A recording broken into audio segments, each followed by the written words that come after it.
DSC preparation కి మిగిలిన తక్కువ సమయాన్ని డిఎస్సి 2024 యాప్ లేదా DSC2024.com తో జాబ్ ని సాధించండి.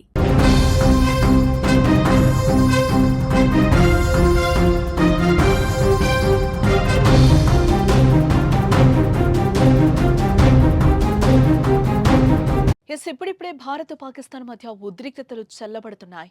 ఈ నేపథ్యంలో మరోసారి భద్రతా బలగాలు ఉగ్రవాదుల మధ్య ఎదురు కాల్పులు కలకలం రేపుతున్నాయి. జమ్మూ కశ్మీర్లోని షోపియన్ జిల్లాలోని జిన్పథర్ కెల్లర్ ప్రాంతంలో ఇవాళ ఉదయం ఉగ్రవాదులు భద్రతా దళాల మధ్య పెద్ద ఎత్తున ఎన్కౌంటర్ జరిగింది.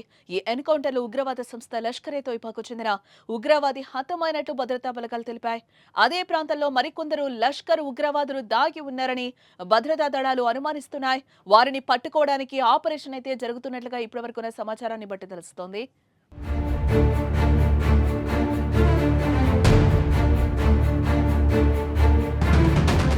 జమ్మూ కశ్మీర్లో ఇవాళ ఉదయం ఎన్కౌంటర్ చోటు చేసుకుంది. షోపియాన్లో ఉగ్రవాదులు భద్రతా బలగాల మధ్య జరిగిన కాల్పుల్లో ఓ ఉగ్రవాది హతమయ్యాడు. భారత్ పాకిస్తాన్ మధ్య కాల్పుల విరమణ ఒప్పందం అమల్లోకి వచ్చిన 3 రోజుల తర్వాత జరిగిన తొలి ఎన్కౌంటర్ ఇదే. ఆ ప్రాంతంలో 4 ఉగ్రవాదులు ఉన్నట్టు నిఘా వర్గాలు అప్రమత్తం చేయడంతో ఇండియన్ ఆర్మీ, జమ్మూ కశ్మీర్ పోలీసులు సంయుక్తంగా అక్కడకు చేరుకుని తనిఖీలు నిర్వహించాయి. ఈ సమయంలో ఉగ్రవాదులు కాల్పులు జరపడంతో భద్రతా బలగాలు అప్రమత్తమై ఎదురు కాల్పులు జరపడంతో ఎన్కౌంటర్ కు దారితీసింది. కాల్పుల్లో ఓ ఉగ్రవాది హతమవ్వగా మిగతా 3 సైన్యం చుట్టుముట్టింది. తొలుత కుల్గాంలోనూ తర్వాత షోపియాన్లో కాల్పులు మొదలయ్యాయి. దాదాపు 3 గంటలుగా భీకర కాల్పులు కొనసాగుతున్నట్లుగా సమాచారం అయితే అందుతోంది. అటవీ ప్రాంతంలో కొనసాగుతున్న ఈ ఎన్కౌంటర్ కు సంబంధించిన పూర్తి వివరాలు ఇంకా తెలియాల్సి ఉంది.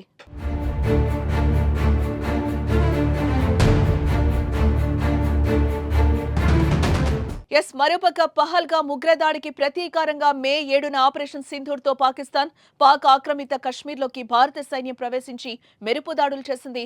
దీంతో పాక్ రగిలిపోతూ భారత్ పై మే 8, 9 తేదీల్లో క్షిపణులు, డ్రోన్లు, యుద్ధ విమానాలతో దాడికి ప్రయత్నించింది. అయితే ఈ దాడులను భారత సైన్యం సమర్థవంతంగా అడ్డుకుని వాటిని తిప్పికొట్టింది. ఇరు దేశాల మధ్య ఉద్రిక్తతలు తీవ్ర స్థాయికి చేరుకుని అణుయుద్ధానికి దారితీస్తుందనే ఆందోళన వ్యక్తమైంది. ఈ సమయంలో అమెరికా మధ్యవర్తిత్వంతో భారత్, పాకిస్తాన్ కాల్పుల విరమణకు అంగీకరించాయి. అయితే ఉగ్రవాదాన్ని ఆపాల్సిందేనని, లేకుంటే చర్చల ప్రసక్తే లేదని భారత్ తేల్చి చెప్పింది. అంతేకాదు, అవతల నుంచి ఒక్క తూటా పేలినా యువతల నుంచి క్షిపణులు విరుచుకుపడతాయని పాకిస్తాన్కు భారత్ స్పష్టంగా చెప్పింది. ఆపరేషన్ సింధూర్ తర్వాత తొలిసారి ప్రసంగించిన ప్రధాని నరేంద్ర మోదీ పాకిస్తాన్ గడ్డపై ఉన్న ఉగ్రముఖల స్థావరాలను కూల్చేసినట్లుగా కూడా ఆయన వెల్లడించారు. ఈ సందర్భంగా పాక్ చేస్తున్న అణ్వాయుధాల బెదిరింపులకు భయపడేది లేదని స్పష్టం చేశారు. ఒకవేళ పాక్ అణ్వాయుధాలు ప్రయోగిస్తే ఆ తర్వాత ఏం చేయాలో భారత్కు క్లియర్గా తెలుసునని పేర్కొన్నారు. భవిష్యత్తులో పాకిస్తాన్ ఏం చేస్తుంది అనే దానిపై ఒక కన్నేసి ఉంచినట్లుగా కూడా ఆయన వెల్లడించడం జరిగింది. అయితే మోదీ ఘాటు వ్యాఖ్యల తర్వాత కూడా ఉగ్రవాదులు దాడులకు తెగబడ్డారు. దీంతో వారిలో ఒకరిని మట్టుబెట్టిన భారత సైన్యం తప్పించుకున్న మరో 3 కోసం గాలిస్తున్నారు.